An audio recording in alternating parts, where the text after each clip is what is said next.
دوستو آپ دیکھ رہے ہیں پنجاب حکومت ہر روز نت نئے پروجیکٹ لانچ کروا رہی ہے اور ترقی کا جو باب ہے وہ روشن کر رہی ہے، لیکن اس کے ساتھ ساتھ اگر آپ دیکھیں تو یہاں پر کرپشن بھی بہت زیادہ ہے۔ صفائی والے محکمے چیک کریں آپ، اس کے اندر بھی بہت زیادہ کرپشن ہے، لیکن حکومت سٹل ماننے کے لیے تیار نہیں، اور پنجاب حکومت نے جو مریم نواز صاحبہ چلا رہی ہیں بطور سی ایم، ان کا کہنا ہے کہ پنجاب کرپشن فری صوبہ بن چکا ہے، حالانکہ یہاں پر کرپشن فری صوبے کی کوئی شے جو ہے وہ نظر نہیں آ رہی ہے۔ یہاں پر بھی وہی سیم کرپشن کا بازار گرم ہے جس طرح دوسرے صوبوں میں ہے، ہاں فرق صرف اتنا ہے کہ یہاں پر جو ہے وہ کرپشن ممکن ہے تھوڑی ہو اور باقی صوبوں میں بہت زیادہ ہو، جس طرح کہ KPK اور سندھ میں کرپشن صاف اور شفاف طریقوں سے لوگوں کو نظر آ رہی ہے، اور وہاں پر سارے لوگ جو ہے وہ کرپشن کے بازار میں جو ہے شامل ہیں، اور نیچے سے لے کر اوپر تک کرپشن اس ملک کے اندر سرایت پذیر ہو چکی ہے، لیکن وہاں پر پروجیکٹ نظر بھی نہیں آ رہے ہیں۔ اور اس لحاظ سے تو ہم کہہ سکتے ہیں کہ پنجاب کے اندر نت نئے پروجیکٹس جو ہے وہ CM صاحبہ لگا رہی ہیں اور لوگوں کو کچھ نہ کچھ اس کا فائدہ پہنچ رہا ہے، لیکن اگر آپ یہ کہیں کہ یہاں پر شفافیت فل ٹائم قائم و دائم ہے تو ایسا تقریباً ناممکن ہے، اور نہ ہی ایسا ممکن ہو سکتا ہے، چونکہ آپ کسی بھی محکمے کے اندر چلے جائیں یہاں پر پنجاب میں، اور بغیر رشوت کے اور بغیر پیسے دیے ہوئے آپ کوئی کام نہیں کروا سکتے ہیں۔ یہی اس ملک کا سب سے بڑا المیہ ہے۔ جو بھی لیڈر یہاں پر آتا ہے وہ یہ سمجھتا ہے کہ جناب علی ہم اس ملک کو ترقی کے راستے پر لے کر جا رہے ہیں اور ہمارا صوبہ ترقی کر رہا ہے، لیکن اگر شفافیت کو چیک کریں اور شفافیت پر جب سوالات اٹھائے جائیں تو وہ ناراض ہو جاتا ہے، خواہ وہ کوئی سا بھی لیڈر ہو، وہ سابقہ جناب CM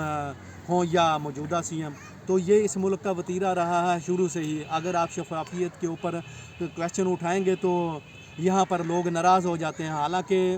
شفافیت کا ہونا کسی بھی صوبے کے لیے یا کسی بھی ملک کے لیے بہت زیادہ ضروری ہے، اور یہاں پر اسٹرانگ قسم کے آڈٹ لگائے جانے چاہیے، تاکہ جب اسٹرانگ قسم کا آڈٹ لگایا جائے گا تو شفافیت جو ہے لوگوں کو بھی نظر آئے گی، اور نہ صرف اس سے ملک کا قیمتی پیسہ بچایا جا سکے گا، اور ان بچائے ہوئے پیسوں کو ہم کسی دوسرے پروجیکٹ کے اوپر لگا سکتے ہیں،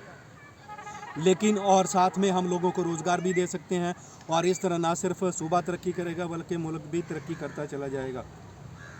اگر ہم یہاں پر شفافیت کا جو ڈول ڈالنا چاہتے ہیں تو اس کے لیے چاہیے کہ گورنمنٹ احتساب کے نظام کو مؤثر بنائے، اور اسی طرح پھر ہم ملک کے اندر جو ہے وہ ترقی کا جو راستہ وہ کھول سکتے ہیں، اور ملک ترقی کرتا ہوا آپ سب کو نظر آ سکتا ہے۔ پنجاب میں اگر چیک کریں تو پاپولیشن بہت تیزی کے ساتھ بڑھ رہی ہے، اور یہ بڑھتی ہوئی پاپولیشن لگتا ہے کہ سارے وسائل کھا جائے گی، لیکن کسی بھی حکمران کی توجہ پاپولیشن کو کنٹرول کرنے کی جانب بالکل نہیں جا رہی ہے، اور اگر اس ملک کی پاپولیشن اسی رفتار سے بڑھتی رہی جو کہ ماہرین کے نزدیک 2.5% کے حساب سے سالانہ بڑھ رہی ہے، تو یہ ہمارے سارے وسائل کھا جائے گی۔ پھر آپ کو ترقی کے جو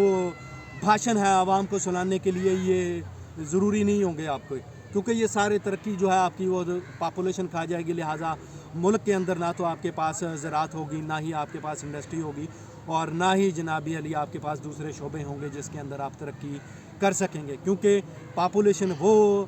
سمندر ہے یا وہ طوفان ہے جو ساری چیزوں کو تہس نہس کر دے گا، اور اس ملک کے جو ترقیاتی پروجیکٹس ہیں ان کو ملیمیٹ کر کے رکھ دے گا۔ لہٰذا حکومتوں کو ہوش کے ناخن لینے چاہیے، خواہ وہ صوبائی حکومتیں ہوں یا وہ وفاقی حکومتیں ہوں، خواہ وہ ماضی کی حکومتیں ہوں یا اب آنے والی حکومتیں ہوں۔ ہماری جو پاپولیشن گروتھ بڑھنے کی رفتار جو سابقہ تھی وہ 3% تھی، جو کہ بہت زیادہ تھی۔ ہم ایشیا میں سب سے زیادہ تیز رفتاری کے ساتھ پاپولیشن میں اضافہ کرنے والا ملک ہیں، اور ہماری آبادی اگر اسی طرح بڑھتی رہی تو الحمدللہ ہم دنیا میں رینکنگ کے حساب سے اب ہمارا نمبر 5 آتا ہے، تو ہم تیسرے چوتھے نمبر پہ ہوں گے، اور پھر ہم دیکھیں گے کہ ہم کس لحاظ سے ترقی کرتے ہیں اور ہم اپنے وسائل کو کس طرح مینج کرتے ہیں۔ یہ ہمارا سب سے بڑا امتحان ہوگا۔ والسلام۔